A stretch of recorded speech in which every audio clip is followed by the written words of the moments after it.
O vizinho é um ser capaz de gerar boas histórias, desde a mais parva à mais macabra. Ou parte desta palavra. Maestro, a nossa música. É isto e não passa disto. A vida é um guião nunca previsto. É isto e não passa disto. Mesmo quando insisto que tenho um quisto. Vizinho, o melhor ser que há. Tudo começou com um homem a quem vamos chamar de Heisenberg. Não porque tivesse alguma ligação ao famoso cientista, mas porque a sua vida emocional parecia obedecer a leis que ninguém conseguia prever. O Heisenberg vivia num apartamento que, em teoria, devia ser um refúgio, mas na prática acabou por ser um palco de uma guerra que só ele parecia ouvir. Já vamos perceber. No andar de cima vivia o Umar, com a esposa e um bebê. Uma família normal, com rotinas normais, com ruídos normais, enfim, uma família normal. Mas para o Heisenberg, cada passo daquela família soava como se estivessem a mover blocos de granito com botas de biqueira de aço. O Heisenberg tentava manter a calma, respirava fundo, batia à porta, pedia com educação para caminharem com mais suavidade. Oh filho, não andes tão depressa. Para evitarem arrastar cadeiras às horas mais improváveis e para terem atenção ao barulho. E o Umar, sempre cordial, claro que sim, vamos ter toda a consideração consigo. E tentava mesmo.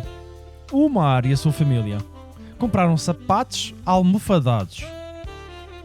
Ele espalhou tapetes pela casa, pediu à esposa para andar com mais cuidado e até o bebê, coitado, até o bebê parecia que estava a ser tratado como um prato da Vista Alegre. Meu Deus. Mas nada disto fazia diferença para o Heisenberg. Ele continuava a ouvir tudo, cada passo, cada cadeira, cada vibração e cada... Ele ouvia. Para qualquer outra pessoa isto era insignificante, mas para ele não. E como estava a estudar para doutoramento em Química, parecia, desesperado para dormir. Só que o sono fugia dele, como se tivesse recebido algum aviso de que ele não era seguro por noitar. E era mesmo, não era seguro. Por isso, a situação escalou a ponto de o Heisenberg chamar o senhorio. O senhorio e o Umar foram ao apartamento do Heisenberg para perceber o que se passava. E em cima, a esposa ficou a andar, a saltar, a arrastar cadeiras, e lá embaixo os dois homens ouviam, quase nada. Um som aqui, um som ali, um ali, quando há gases, mas nada que justificasse o desespero do Heisenberg.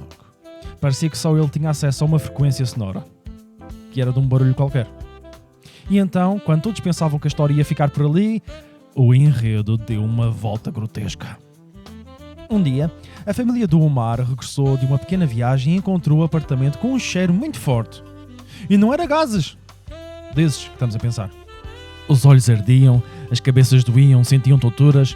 O bebé começou até a tossir, a vomitar, a recusar comer e o pânico instalou-se. O Umar procurou a origem do cheiro e nada. Chamou um técnico para ver o ar-condicionado e nada. Chamou um canalizador para verificar o esquentador e nada. Mas todos os técnicos que entravam no apartamento saíam a cambalear como se tivessem saído de um bar durante a noite bêbados. Trocaram o esquentador, limparam as condutas de ar, abriram as janelas e nada funcionava. O cheiro continuava, invisível e persistente, como um ser invisível que coabitava no apartamento sem pagar renda. Até mesmo o bebé começou a perder cabelo em tufos. Nesse momento, a situação deixou de ser incómoda e passou a ser assustadora. Desesperado, o Umar chamou os bombeiros e os bombeiros chamaram uma equipa de materiais perigosos. A equipa procurou, analisou, farejou, testou, vomitou e nada. Mas notaram que perto da porta da entrada havia algo que fazia os olhos lacrimejar. Aí está. Depois da equipa sair, o Umar decidiu ser um private detective. Reparou numa pequena fenda da porta e algo dentro dele acendeu uma lâmpada. Algo tipo... Por isso, colocou uma câmera escondida num vaso junto à porta. No dia seguinte, o bebê voltou a ficar doente e o Omar foi logo correr para ver as gravações. E lá estava o... Heisenberg! GNU! A mexer em algo junto à porta. A imagem não era clara, por isso o Omar ajustou a câmera e esperou mais um dia. E quando reviu as imagens do dia seguinte, o coração dele parou. O Heisenberg estava a encher uma seringa com líquido e a injetá-lo na fenda da porta, calmamente, como quem rega uma flor. A revelação caiu sobre o Omar como um tijolo e o Heisenberg não estava apenas irritado com o barulho. Ele estava deliberadamente e repetidamente a tentar envenenar a família com uma mistura de hidrocodona, metadona e uma terceira substância que nem os especialistas conseguiram identificar. A polícia foi chamada, o Heisenberg foi preso e até hoje ninguém sabe se ele tinha uma audição extraordinária ou se as orelhas dele estavam apenas sintonizadas numa frequência de um apartamento ruidoso das redondezas. No fim, ficamos com uma história que começou com passos no teto e terminou com uma seringa na porta. Uma história que nos lembra que a linha entre o incómodo e a loucura pode ser tão curta como uma fenda no batente de uma porta. E que às vezes o verdadeiro perigo não está no barulho que ouvimos, mas no silêncio de quem os interpreta. E se há algo que nesta história nos ensina é: nunca subestime o poder destrutivo de um vizinho que não dorme bem, sobretudo quando ele sabe de química. Mas a verdade é que alguns vizinhos parecem mesmo cavalos a andar em cima, não? E se as crianças forem gnus como os pais? Ui.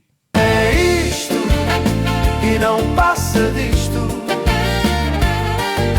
A vida é um guião nunca previsto. É isto e não passa disto. Mesmo quando insisto que tenho um quisto.